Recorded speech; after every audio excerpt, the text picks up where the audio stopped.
back. We're back. Movies Don't Suck podcast, episode 3. We've got a jam-packed show. 3. This is the third one. Third one already. Yeah, man. All right, so we got a lot of shows, a lot of movies we got to talk about. We'll talk about a snub first. Yeah. That was snubbed at the Golden Globes. Yep. Uncut Gems. I want to start with that one. Yeah. Uncut It was Gems. honestly, to me, it's an 8.5. It was better than I thought it was. I wasn't super hyped about it. You weren't. I super didn't hyped. even. I like Adam Sandler a lot. Me too. Love him. But I mean, his last few movies. Last like dozen yeah, movies, I maybe. mean, but still, it doesn't bother me. So, but I didn't even know about this movie. I think Tim brought it up. Yeah, he brought it up. I had heard of it. I knew some stuff about it. I'd seen some ads online. Instagram was pumping it up really high. Let us know what you guys think in the comments. Yeah, definitely. I knew it got crazy and people were talking about it, but I wasn't expecting too much. But then as I was hearing more about it, I was saying, "Oh, Sandler's virtuoso performance, one of his best in years. It's unbelievable. It's a New York movie. It's Diamond District. So I was like getting more hyped, and I'm like, okay, maybe this will be really good. And then we go and see it. And I have to say that even though I was really hyped for it, I think it even surpassed my expectations. It was intense. 100%. Kevin Garnett was awesome. Garnett was really good. He plays himself, but I know. He was good. I'm saying though, it's different when you have the cameras on you and stuff. Yeah. He was awesome in it. Is it Lakeith? Yes, Lakeith Stanfield. That guy was amazing. The guy from he's from Get Out. He was in Get Out. He was in Get Out. He's in the new movie. Ryan Johnson did Knives Out, the murder mystery. Ryan Johnson. I know. You don't want to talk about Ryan Johnson. Okay. But maybe I'll watch that movie. I heard it. I saw it. It's awesome. Oh, did you? Yeah, I did. It's really good. Okay. I gotta give Ryan Johnson credit. I'll give him credit where credit's due.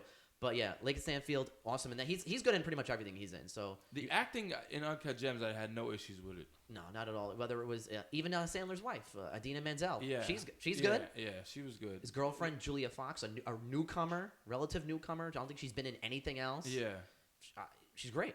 Yeah, she's the ass of the year. Yeah, as you said, yeah. And we saw her in the movie. We're like, who is this? What girl is this? Ass of the year. Ass of the year. Yeah. I will say the one knock I had on the movie. I said this in my review. As much as I loved it and it was intense and it was exciting, I didn't really care a lot about the side characters. I thought Idina Menzel and Fox were good characters that did a good job, but I just didn't really care about them. The movie is so much about Sandler that it's hard to really care about anyone else. It gets kind of, I don't want to say it gets old, but like it's just some degenerate fuck. You know what I mean? Yeah, degenerate gambler, asshole. You know, scumbag. Yes, he's a user. Yeah, he is a user. He is the guy you imagine down in the Diamond District that's trying to get the best deal off of you, make the most money off of you possible. Yeah, and then go bet on some games. Yeah, that's what was so crazy about this movie is that everyone said going into it, they said it was intense and Sandler gives a great performance, but then obviously full spoilers here, you just see the things that the guy does where he's just in massive debt. He just keeps pawning away. He pawned Garnett's ring. Yeah, he's got Garnett's ring, which by some miracle he gives it to him. Because and then he thought The Rock was good luck. All about the opal. It was all based about the opal rock. That's what it's called. Which, my God, the size of that thing. He said it was worth like $1 million in the movie. How is it not worth? He had it appraised, pre-appraised. He had it, and he thought he was going to get $1 million for it. Yeah, easy. And he paid like what? Like 125? Yeah, 100, like 125? Yeah. So that's what's so crazy. And then the even crazier part of the movie is not only do you see him just slowly fuck up just everything along the way with his life and his marriage and his family and his kids. Yeah. Toward the end of the movie, and I know we're skipping around, but there's just so many crazy moments there are. He's got the money to pay the guys back. He has the money, and then what does he do? He fucks it off. He's like, fucks and I'm gonna go gamble it more away. Yeah, exactly. Because he wanted to make his money on that rock. Yeah. He didn't make the money that he thought he was going to make on the sale on the auction. Yeah, on the auction. And they sold it for like $190,000, I think it was. Yeah, $190,000. He thought he was going to get $1 million for it. Which it wasn't even close. It wasn't even close. And we knew he's such a fuck up that when he has his, what was that? His father? Was his father? Was that his stepfather? I think it was his father or his father-in-law. Father-in-law, maybe. Yeah. Judd Hirsch. Yeah, I haven't seen him in a while. He looked old. He got old, man. Well, but he was also really He was good. old in Independence Day. Yeah. That's true. He was old in that. Yeah. I remember seeing him on Taxi in the 70s. Yeah. I remember him on that. Yeah. We knew that's why as great as the movie is, it's a little bit predictable at times. Where he's like, Howard, well, what if I win? He's like, no, you're not gonna win the auction. You're not gonna win. Yeah. You're like, of course he's gonna Yeah. win the auction. Are you kidding me? That's another thing. Like it played well. Like you didn't know what was gonna happen. Like you are on the edge of your seat, so to speak. Like, Yeah, in I terms did. of, I like, felt that. Yes, it is like a anxious feeling. The Safdie at brothers times. are like that's like their signature now because Yeah. they did Good Time, which came out with Pattinson a couple years ago, and that's another like I didn't intense see that. movie. I didn't see that. Where it's you know they're all about character and they're all about intensity and they're known for like their close-ups and their like tight shots and they really want to make you like feel it. What about the What's scene going where on? he's at his daughter's play Oh my god. and he sees the what's the guy's name? The bodyguards, but yeah, they were the like the guy. Russian. They were like the Russian No, bodyguards. they were his the guy that was collecting the money for his. Yeah, but that was his brother-in-law. Brother-in-law. Yeah, that was his brother-in-law. Yeah, But then he had he's the not hired Russian. muscle. No, I'm saying the hired muscle guys. Oh, that's They- what I'm saying. yeah. Those guys showed up and spoiler, Yeah. they beat the shit out of him and like fucking Take his clothes. take his clothes Throw off. him in the trunk of the he car. had to call his wife and say, "Listen, you have to come outside of the parking lot." And I'm open stuck. up. I'm stuck in the I'm car, stuck in the honey. trunk." But that was an awesome scene. That was a great That was scene. an awesome scene. And it There's a just little shows chase you. around the school. That Yeah. was an awesome scene. That was especially, and it just shows you how it bled into like every part of his life. This guy is such a mess. He can't run his business. You would- His marriage is Exactly. gone. His marriage is You all would- pretty much there's over. all the signs are on the wall for this guy to be like, all right, man, I gotta get my fucking shit together. But that's what made And Sandler he I thought just- so great, though. Yeah. You kind of do root for him. In a weird way. And maybe it's because we're the audience and we like In a Sandler. Well, and yeah, the movie's following him. Yeah. Yeah, so I kind of was like rooting for him still, and I'm like, but Yes. he's such a fuck, and he's such He's an such an ass. asshole. He's such an He's asshole. an asshole. I like the scenes he had with Mike Francesa. You know, a lot of people around the country are not gonna know who he is. He's a local Yeah. New York sports talk guy, but They're all right. I thought that was he plays like a typical like bookie, Yeah. arrogant, fuck, stuck up, and he's like, "Why are you making these bets?" And he's like, I feel like I'm gonna win. That's always the degenerate gambler thinks they're gonna win. Yeah. Thinks they're gonna win. Well, that's true. Exactly. And that's what keeps you on the edge of your seat. Yeah. If it wasn't for the ending, though, Okay. Yeah. Which- we're not talking about the ending. spoiler alert. Yeah. Didn't see this Danny, coming. the producer of the show, didn't see it. Let's set it up. So they're in the jewelry store. Uh-huh. He's got the guys who he owes money he to. laid a parlay down. Yes. I forget points, rebounds, and win. Was that Yes. what it was? He had to cross over like 26 in terms of Oh, points, this rebounds, and is- assists, and he parlayed the over 26 with the tip off. Oh, He had, winning they, the they had to tip. win, they had to win the tip He had off. to win the tip. Imagine what kind of degenerate gambler you are that you bet all that money on something as 50-50 as a tip off, no matter how good a let's set team it up is. better than that because there's to enter the jewelry store, you have to go into one door. Yeah, it's a security door. There's a security door, and then they close one door, and then the other door opens. Correct. For whatever reason, the magnet wasn't working, Yeah. and they got stuck in the glass in between. Like a vest, like an ATM vestibule. Yes. Imagine like a small ATM Yes. vestibule. They got stuck inside, and this sick fuck, is just like, no, we're gonna watch the game. He's like, It no, has yeah. these hitmen. These guys are really trying to fucking get their money. They've already beat the shit out of him they're- several times throughout the movie. Exactly. They're not playing. and they're so that was a great scene, man. And then, but all right, just to spoiler alert, he ends up winning the fucking bet. He wins everything. He wins the bet, and Yeah. as soon as he opens the door, pop, shot Shot in in the head. and in my dead. seat, I was like, what the fuck? Yeah, I was like, what just happened? I was like, did the It thing seemed just like happen? it came out of nowhere. Because he's won the tip off. They're interviewing Garnett on the TV. They're all celebrating. Yeah, they're like, oh my god, I They're won. all celebrating. Yes. That's the crazy shit that keeps Yes. you're off guard. Yeah. Because you think it's going to be a happy ending, blah, blah, blah. You're like, all right. Yeah. The fuck up finally Yeah. comes through. Yes.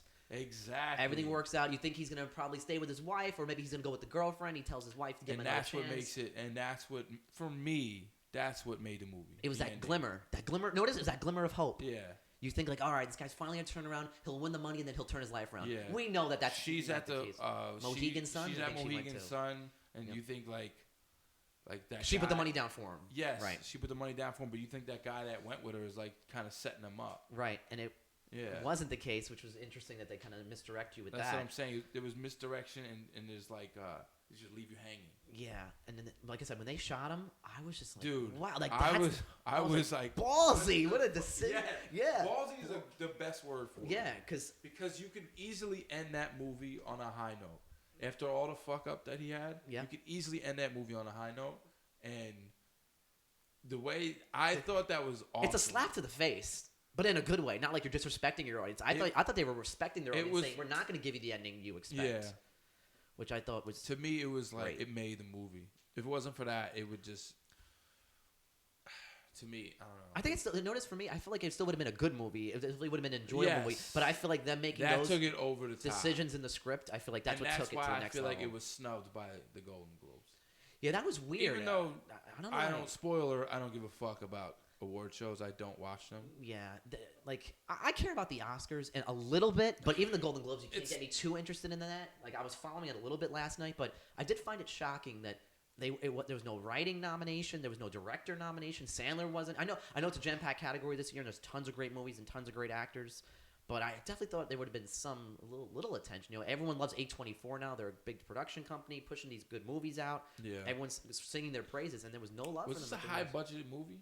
No, I think it was like 15 million max. I was gonna say it couldn't have been that high. No, it was all shot in New York. Yeah, it was all shot in New York, and obviously Sandler probably didn't take a big cut. No other really big name actors in the movie. Like Lakeith Stanfield is building a nice career for himself, but he's not going to demand a big money. Garnett, again. Mike Francesa. These are like famous people that are not going to demand. The Weeknd probably did it for free. That's true. Yeah, The Weeknd. Yeah, that was another great scene where he sees her in the club with The Weeknd. Well, that was a great scene. Yeah. That was great because she was like playing games with him. That's why his whole life was crumbling around him. His wife. No one respects. Well, they're setting up clients for him too. That's the thing. They have Lakeith Stanfield. His character is basically bringing him clients. He's bringing rappers. The same thing with her, right? Isn't that what she does? Well, her job was to be like the hot girl at the store. Because when you go to a jewelry store, if you see a hot girl, and what do they do there? They're bringing in clients. Yeah, and then she flirts with the clients. And people are gonna spend more money. The slick move that I heard Sandler learn behind the scenes before he get into the character is that he took Garnett's earrings. He said, "No, let me clean those for you. Let me clean those." Keeps them in the store. Gets him more comfortable with them. Let me take care of this. Oh, no charge. Take care of this for you. Part of that smooth, slick. Because as much of a scumbag as he is, he's slick. Yeah. And that's how he's able to get. That's how he got as far as he did in this business. Even though everything is crumbling around him and his business is shit. His wife doesn't respect him anymore. His wife's sick of him, done with him. She knows that he's cheating and stuff. Yeah. But even though he had moved out, which was interesting too, because he still had the other apartment. Yeah. The girl. Well, I heard a rumor that Jonah Hill was supposed to do this. Was he one of the ones in line before Sandler? Yeah. And when I heard that, I was like, I could see it. Immediately, I thought of War Dogs. That's a good movie because he plays a. He's like a scummy gun runner. He's an arms dealer. He's an asshole. Oh, he's a piece of shit. He's the piece of shit, and Miles Teller is like the nice straight guy who's like trying to do it the right way. Yes. So I thought that was interesting. I could see. I do think Sandler killed it, and he was fantastic. He was amazing. For people who say it's Sandler's best role, I just find it interesting. It definitely was his best. It was his best role in terms of like a serious. Oh yeah, if you want to sit here and say, "Oh, I love Happy Gilmore, I love Billy Madison," I won't argue with you on that. I love those movies too. But in terms of acting and like great movies, I would say this has to be it. Even in like comedies, his acting's always been great. Yeah, I love Click, and that's a comedy. That's a good movie. 50 First Dates was a good movie. I didn't see. That's one of the ones I didn't see. I've seen pretty much all his movies except that one. I'm trying to think of but that's kind of like he did Punch Drunk Love. That was his first big serious role. I don't think I've seen. I haven't seen it, but I know he's like in a relationship. I don't know. That's what I'm saying. He doesn't do too many serious. No, he's probably done like 3 or 4 his whole. That's what I'm saying. His whole life, he doesn't. Yeah, he was very good. Maybe some Oscar love. Maybe get a little Oscar love. Man. What's up for the Oscars? Oh, well, we don't know yet. The nominations haven't even come out yet, but we know the big movies are going to be there. Next month? Yeah, it's like the first week of February. They're going to do the they do the nominations like 2 weeks before, I think, like 3 weeks before. So we're getting there. We're getting close. They already know who fucking won. They already picked who won. They decide a lot of that. They try to do a lot of that stuff ahead of time. Same thing with the Grammys. It's all bullshit. It's all politics. Usually bullshit. It is. But it is at least as much as that is true, I do like. Why do you like it so much? I like it because you expose yourself. Out of all 3 of us, you watch the most movies and TV shows. Yeah. So is that why, like, you're just so enriched? I'm interested in, like, I don't care about the speeches and all the politics and stuff, but I do want to see, like, what are considered the best movies, because even if I may not like some of the nominees or some of the choices, I can at least say, okay, at least they're recommending quality films. Like, these aren't, like, bad films. Like, it's different in the music industry where if you just nominate a bunch of albums, there'll be an album that maybe you just don't care about, or it's just not up to the quality that you want. But if in the Oscars, at least there's a level of quality in the films that, hey, maybe that movie's not for me, but I know it's considered a good film. Do you feel like sometimes, like, if something wins that you liked, do you like that validates that you liked it? Do you know what I mean? That gives you validation, like, I fucking knew it. That was a great movie. Yeah, I definitely get that way. Something like an indie movie where it wasn't supposed to be that good and it turns out to be great. You know what I mean? Something like that. I agree with that statement where it's like, oh, see, I knew that was really good. That just evokes human emotion right there. Yeah, I agree with that. But I notice it's good too, because not only do I agree with that statement, but also when something I don't like wins, I'm like, oh, come on, that's bullshit. That's nonsense. Who would think that? Yeah. Come on, everyone's just pumping this movie up for X, Y, and Z reason. The politics are involved and shit. Yeah, so that's where I get a little turned off by it, but I do love seeing, like, the collection of all the movies that are out there. I need some coffee, man. You know, so at the end of the day, I thought the movie was great. It was great. It was awesome. Whether it wins or not, it was awesome. Yeah, it was awesome. It was definitely unexpected, and way better than I thought it was going to be. So what else is on the list here? What do we got over here? You know, so let's. We also got to talk. We got to do our typical Star Wars talk, man. You want to do Star Wars? Yeah, we got to do Star Wars. All right, yeah, Mando. At the end. Yeah, we talked about it a little bit before our last show. Now we got to wrap this up. The last show we had, we watched the episode before the second to last episode. I think no. I think we were at when we saw episode 6, and then we went into. I don't even freaking remember. I think it was. Well, it ended on a high note, in my opinion. And yeah, you were down on it. You were watched, if you have been paying attention, the 100 people that watched this thing, if you've been paying attention, I have not been a fan of the Mandalorian show. But the last two, I haven't loved it. Yeah, you've been in the middle. You've been in the middle. Two, it felt like you didn't, even though it was necessary to have Baby Yoda, he wasn't like super prominent in it. No, he wasn't. He was very much in the background. Yes, and they were focusing on the Mandalorian story. And that made me, because in my opinion, you can't have that show without him. That show doesn't elicit as much emotion. It doesn't emotion or interest. Really, throughout Star Wars, like, people are always like big on, and whatever, this is what you like, big on Boba Fett and the bounty hunters part of the galaxy. Sure. We have bounty hunters in real life, okay? Dog. We don't have. We have Dog the bounty hunter. Yeah, he flies a lot, but we don't have Jedi Knights. Right. You know what I mean? That's what. Keepers of the peace. Yes, that's like what brings me to Star Wars. You know what I mean? That's what keeps me around in Star Wars. That's the mythology part of it that really hooks the fantasy and the mythology. Yes, the fantasy. That's the best way to put it. The fantasy. You know, so I don't care much about. Not to say that's not a good character, you know what I mean? But I just, for me, they knew. I think they knew they had to put Baby Yoda in there. To keep people interested. They knew. I don't think they knew it would be this big, but I think they didn't, because they lost on all the merchandise. Oh yeah, they lost out on that big time. They didn't think it'd be like this in merchandise. Oh, people were still buying. People Baby Yoda T-shirts. They do. They're out. Yeah. Yeah.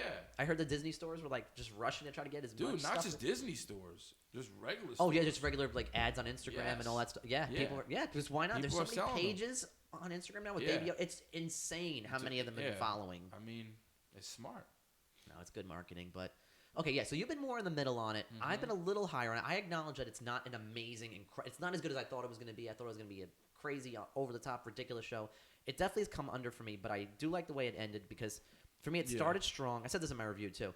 It started strong the first couple episodes. Then it kind of petered out a little bit in the middle there with episodes 3, 4, and 5, especially that bounty hunter episode where he had to get the kid into the guild, and then I don't think the acting was that great. I didn't think it was that interesting. Yeah. But I also said to you guys, I wanted it to end strong, and I thought episode 6 on the ship where they betrayed him was good, and then the last 2 episodes with Bill Burr, and then the last episode 7 and 8 I thought were really strong. So I thought it started strong and it ended strong. That episode 6, it still was like it was a side story. It was like okay, whatever. I agree. It was. Like it you was brought us these characters for what? Give you more of his backstory. Give you the more. Guy that he captured at the end with the thing. That guy's still alive. The rest of them aren't. Yeah, he kept. Yeah, exactly. He killed, but he kept that guy alive. Yeah. So maybe he comes back in the next season, or you know what I mean? See, that's a good point. That's what I'm getting at. Like, what are the point of these guys? It's like Snoke. What's the point? See, I think Snoke ended up being bullshit. But I think what they're doing with Mandalorian, which is smart in the long run. It's been a little frustrating for the first season because we want more of a main story. Yeah. But I think it's smart because what they're doing is I think they're building all these characters out. They're giving you a cast of people around the Mandalorian to say, okay, here's this guy that he ran into. Here's this person that he screwed over. Here, so they're kind of amassing like a world of people around him that are gonna interact with him for the second season. Because everyone loves Moff Gideon already. He came in the 7th episode. Why do they love him though? But I think why do they love him? But before we say why, I think they liked him before that though with the sword. I think they liked it. Yes. I think people like Giancarlo Esposito because of Breaking Bad. Yes. Too. And that guy's an awesome. He came out on that TIE fighter. He walked onto the set. And he looked like a bad motherfucker. And he had the Death Troopers with him, which I always love seeing the Death Troopers from Rogue One. Those black suits, those are fucking dope. I love seeing those, and everyone loved that guy. And then they go into the finale, and there's the whole craziness, and IG-11 sacrificed himself, and they find a way to get out. They took the helmet off, which I thought was great. We finally got to see his face. Yeah. I'm glad they did that before the season ended. If they kind of kept us hanging on. We knew who the actor was. At some point that the helmet was coming off. You knew that. I like the line where the guy said, he's like, I haven't shown my face to any human being in 25 years, whatever it was. Living being. Yeah, and he's like, I'm not a living being. I was like, okay, that's cool. Yeah, that's good. I thought that was good. So he fights the Moff Gideon, and then what do we see at the end? The big teaser for next season. The black lightsaber. He's got the dark saber. And you know more about that shit than I do. When I saw that, I was like, wow, that's. Did you think it was a lightsaber, or did you think it was just a cool energy? Shit. It looked like a blade. Because it looks like an actual sword. Yes, every lightsaber doesn't look like that. Right. So like it was a little. I don't know. Like I said, I don't know anything about the black saber or black whatever it is. Dark saber. The dark saber. It's from the cartoons, man. That's where it is. Yeah. Probably not gonna watch those, but. I was like, wow, that. He cut himself right out of the friggin'. Yeah. See, I thought he had when I first saw that burning edge thing, because we've seen Jedi Knights do that before. I was like, oh, this guy got a lightsaber? What's up with that? Yeah. He's got the dark saber, which is like, how the F did he get that? What's the history behind that? The history of it, basically in summation, is that it's the lightsaber of the first and only Mandalorian to ever be part of the Jedi Council, of the Jedi Knights, not the Jedi Council, the Jedi Knights. So. Like when he constructed his own saber, that's the one that he created, and then when he passed away, the Mandalorians eventually that guy, whoever it was that owned it, like died. Yeah. His name was But they didn't keep it within the guild. Well, the Jedi's kept it in the temple when he died. I think his name was like Tar Vizsla. It was something of House Vizsla. That was the first guy's name. And then he died, and then the Jedi wanted to keep it in the temple, and then the Mandalorians revolted and eventually took it out of the temple, and it's been passed down from Mandalorian to Mandalorian.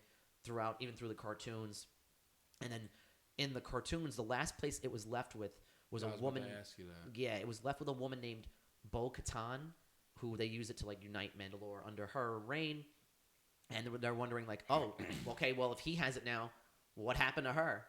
Like we don't know. Yeah. Because it's obviously a big skip of time.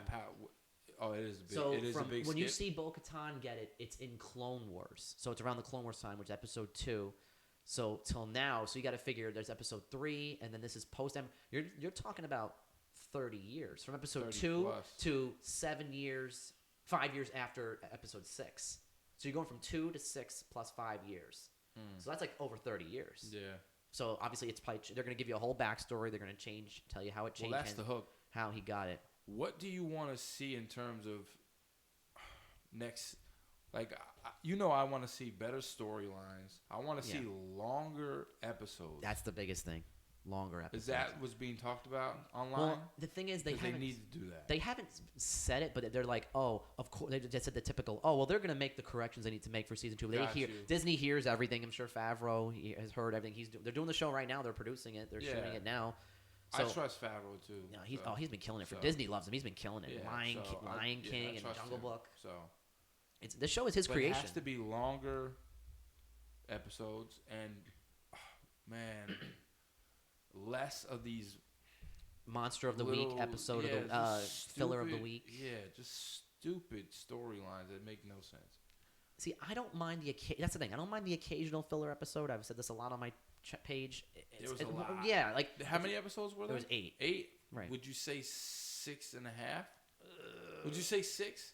5.5, 6 episodes? I would say 5.5. 5.5. 6. I'll give them enough credit to say that the first episode is obviously establishing the main story, and then 7 and 8. Like we all agree, 7 and 8. The second episode, brutal.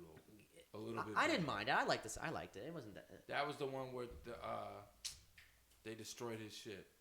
Right, and then he had to get the parts Yes. and build it back together. He had the guy build it back together for him. And Baby Yoda it saves him from the beast.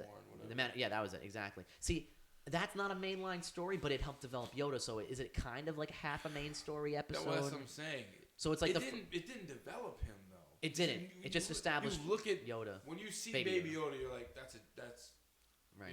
You assume it's a Jedi. So like the first episode, you say his story, and then maybe half of 2, and then 3, 4, and 5 no, and then 6 is on the ship, not really. So we agree, 7 and 8 are story. 7 and 8 were great. Yeah, I'll say that. So maybe they were great. So maybe you could say 1, 7, and 8 are the main story. Yeah. 3 out of 8, that's not good. That's not. See, if you're gonna tell me I'm gonna get filler, here's my point. I'll say this: if Disney said to me, I'm gonna get 8 episodes of the show, and they're gonna be 35 to 45 minutes each, I'm like, okay, then you better give me like 5 or 6 episodes of story. Yeah. You want to give me 1 or 2 filler, maybe a third filler? Okay, fine, but you can't give me 5. Yeah, and again, I said this before. It's not Disney's fault. They never told us we were getting our episodes. We're conditioned that way because of Netflix. But it was their first. It was their first big. That's how they sold Disney Plus, right? Oh, absolutely. Everyone who signed up how they sold Disney Plus. 100%. Especially people our age. Sure, because everyone else was parents for kids. I'm watching that. Right. Everything else on Disney Plus is they have the whole catalog and. Whatever, that's great. Yeah, they're gonna sell you on Star Wars and Marvel. Yes, they're selling you. This was the first story. As soon as I turned on Disney Plus, it was the banner. Yep, the Mandalorian. Yep, on the top, right? Yes. Yep, we all saw that. I was like, boom, this is all right. Boom, this is their first foray into their own show. I think as much as the season was overall solid, it was experimental. You could tell it like they were experimental. I will accept that. Mm-hmm. But you have to make those adjustments. I think I don't mind if 8 episodes if they're an hour long, 45-minute, 50-minute episodes. I don't mind 8. Absolutely, agree. That's fine with me. Right. But don't give me because a lot of it was bullshit, man. Yeah, like, and that's not to say that it wasn't good or I hated it. It's just like, okay, this is cool. I like the Star Wars world. I can watch anything with Star Wars. But you gotta focus on a main story. You gotta tell us what is the point of this guy going throughout the universe. Baby Yoda, fine. Like, but you didn't expound upon it. I get it. And I like how they humanized him. He was not a Terminator. He was a regular dude who was very skilled. Even though that girl beat the shit out of him. Cara Dune, Gina Carano. That's the thing. The casting was great. Gina Carano was great. Carl Weathers is great. Carl Weathers is awesome. Werner Herzog is the client. Only 2 episodes. Who's the Asian woman in the episode? I wish she was in it more. Oh, yeah, they killed her off I wish quick. they didn't kill her. Yeah. What the heck was her name? Can't think of it off the top of my head. But yeah, she was great too. I like the casting was awesome. Yeah. The worst casting was only that kid from who wanted to get in the guild who betrayed him in the fourth or fifth episode. But that didn't really bother me that much. No, so otherwise the casting was great. Giancarlo Esposito. The casting it was all good stuff, interesting stories. I enjoyed it. I did expect more. I thought we'd. I know you did. I thought we'd get a little bit. Came a little under. More. I think IGN gave it like an 8, and I was like, okay, that's a fair score for the entire season. I think it's solid. I don't think that's a fair score. No, you think it's a little bit lower? Fuck IGN. Not the biggest fan. We know they're not going to sponsor us. They're not going to sponsor. Oh man, you just killed one of our sponsorships, man. He's looking so serious because you love IGN. No, notice sponsor Eric. Don't sponsor me. No, notice I like them because they cover everything. So I do respect them for that. They cover all video news, games all media. And stuff. Yeah, that's how I know them is video games. But when you were sending me, I'm like, I didn't know they reviewed movies like this. They review everything, man. They're on top. What pissed me off about them is their list of Star Wars movies. They put like The Force Awakens. They put they put The Last Jedi number 1. High. Well, I was like, wait. What? Well, but that was just based on the scores that they had given it. That was like a 9.7 or something. So that was the highest one they'd ever given it. Then I don't respect that. A 9.7? Well, the problem is... It's not a 9.7. Well, I know it's not, but also there's always going to be a different person reviewing it. That's the thing, too. So you never know. Like the person who reviewed, episode 3 is that same person who reviewed 7. Whoever gave The Last Jedi a 9.7 should never review anything. It shouldn't be allowed. Yes, just don't do it, please. No, Leave it no. alone. No, listen. Leave it to the professionals, please. Like us, Yeah, who actually know. exactly, like Yeah, us, yeah, exactly. We have a green screen. Look, Yeah. we're professional. No, listen, I get it. Look, I there's some things about them that are just weird, and I'm not the biggest IGN front runner, but I do like them. I think they cover. I like the fact that they cover everything, and they're like the biggest site. They do. They have so much coverage, and they have so much information. Like, look at the amount of articles that they just have on a daily basis of just everything. That's because they get they can get anyone to do. They can get you if they wanted to do an article. If they hit you up, I'm sure. Oh, I would probably do it. Yeah, exactly. Why so not? I mean, but so I think going back to the Mandalorian, I think they're gonna make the changes they need to make. I would say they're more likely though to focus on the main story stuff than to cut and add the episodes. Because that's going to cost more production budget, and they're already spending like 10 or 15 million per episode. That's another reason why. Let's talk about that. That's another reason why the episodes are shorter, because they're spending so much money, and they didn't know if this was going to work. They didn't know if the stream service was going to be successful. They didn't know if people. They had to have known. You don't make that decision because think about it. Disney foregone. Whatever. I can't fucking speak right now. They let go billions of dollars in license.